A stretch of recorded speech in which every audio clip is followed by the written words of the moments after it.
Copy. Right. What? What the heck is... Copy. Copy. Go right. To the right. Right. It's that law that's the problem. You know the law. That stupid law. What the heck is... Copy. Right? I'll tell you. Copy. Right is permanently fixed. The original. Work. What? Permanently fixed. The original. Work. In Some form. that can be seen or Heard.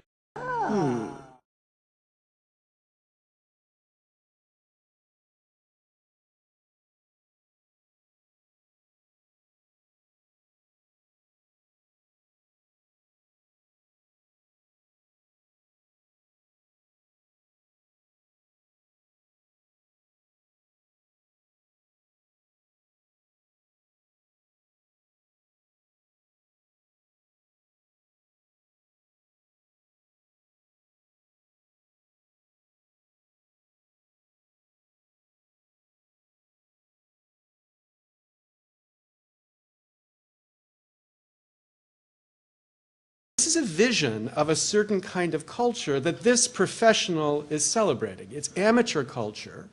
It's a culture where people participate in the creation and the recreation of their culture. That was central to his vision of what culture should be.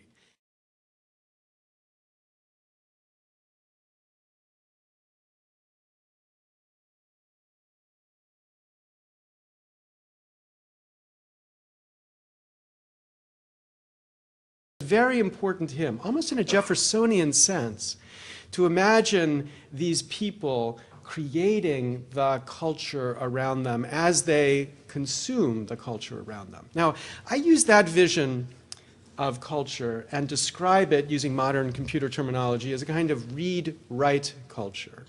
It's a culture where people read, consume, but they also feel empowered, entitled to write, to create in response to what they consume.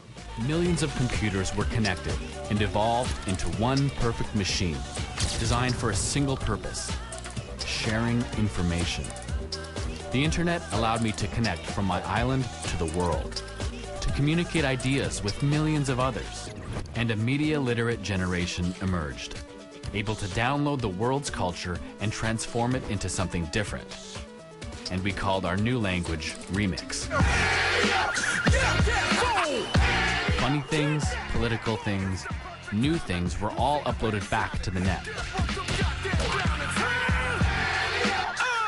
The creative process became more important than the product, because consumers were now creators, making the folk art of the future.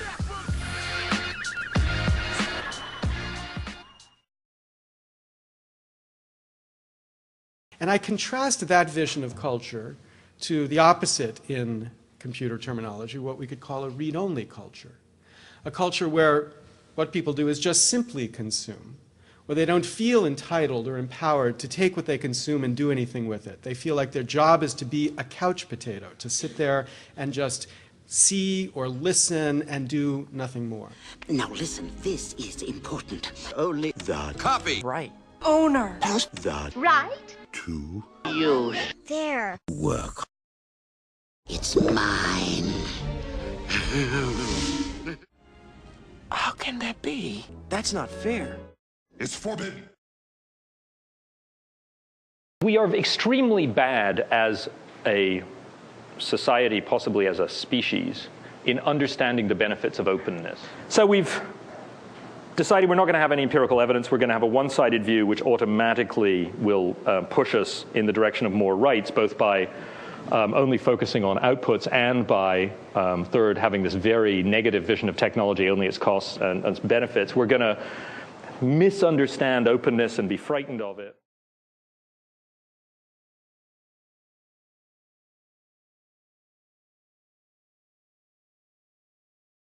But the people who owned the culture that we remixed, they represented the past, and they declared war. They didn't see a great library or an information superhighway. They saw a supermarket, and they wanted to get paid.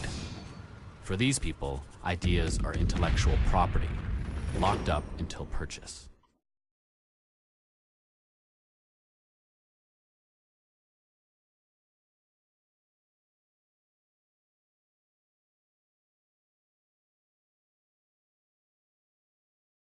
When then you add to this expansion of the scope of copyright an expansion in the term of copyright, which is monotonically increased, the copyright in sound recordings just keeps getting longer and longer and longer, what you end up with is a situation where practically every sound that you might want to sample, virtually everything that was recorded in your life and in the life of your parents and even your grandparents, is something that's owned by one of these 4 companies, which essentially means that you have to put yourself in harness to those companies in order to produce any one of the several genres of music that involves sampling, or you have to break the law.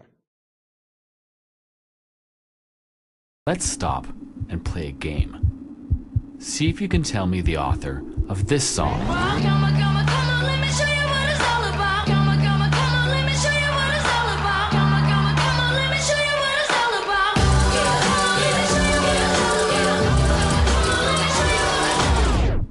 If you guessed the Jackson 5, you'd be wrong.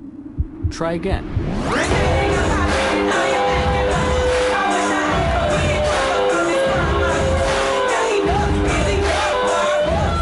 If you guessed Queen, you're still wrong, because this music was created by my favorite artist, Girl Talk. One of the most exciting things about the internet is that it's restoring the read-write culture that Sousa celebrated. Because once again, all the forms of cultural production that are around us are democratic, the sort of thing that anybody can do. If you have a 16-year-old kid who doesn't know how to make a movie, there's something wrong with your child, right? We have come to a place where it is completely ordinary to imagine that we will express ourselves in all sorts of different ways. I mean, we grew up making mixed tapes. Our kids grow up remixing the music they listen to.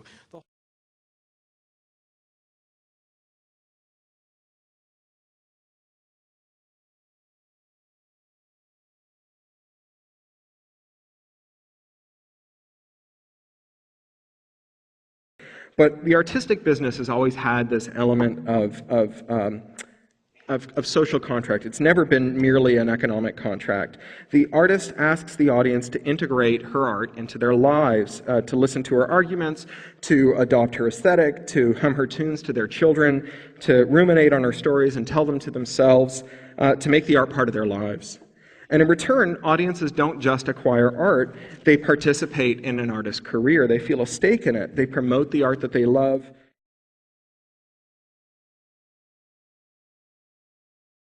The other side are those who want to share ideas.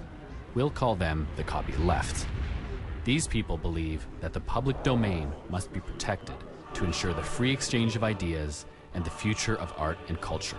We're talking about corpuses of non-infringing work, creative work, that is larger than any assembly of creative work, not only assembled, but even dreamt of. I mean, these are like these age-old dreams of archiving, of librarianship, of universal access to human knowledge being recognized, and we're focused on this negative effect on the entertainment industry without noting the incredible positive effect for society, this amazing thing that's emerged from it. The public domain is a disgrace to the forces of evil. What are you saying exactly? Work in The public domain is free for anyone to use. Can you do that? Yes, it's essential because Our culture created new ideas by building on earlier works.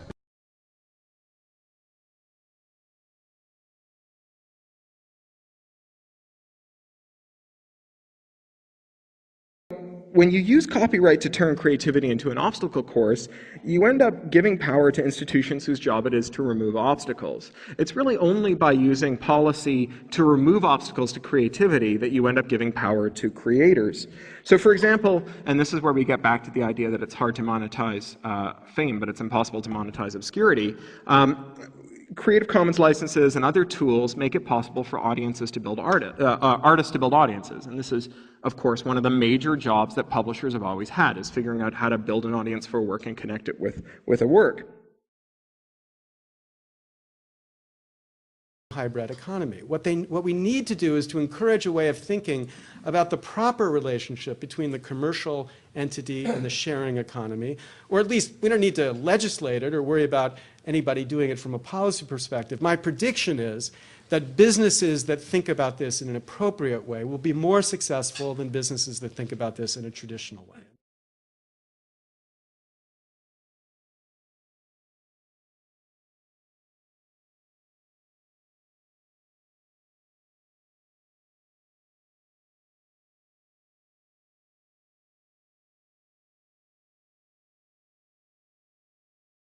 I think about our copyright rules, and I worry a huge amount that the copyright rules that in many ways are 10 years old, that reflect widespread use of digital rights management, of locking down content, are the kinds of rules that our government, which I think thankfully hasn't yet adopted, but is facing a lot of pressure to adopt, are the kinds of things we could see, as opposed to pushing the boundaries of fair use, trying to ensure that the tremendous opportunities for user-generated content, for free speech, for a participatory internet are fully realized.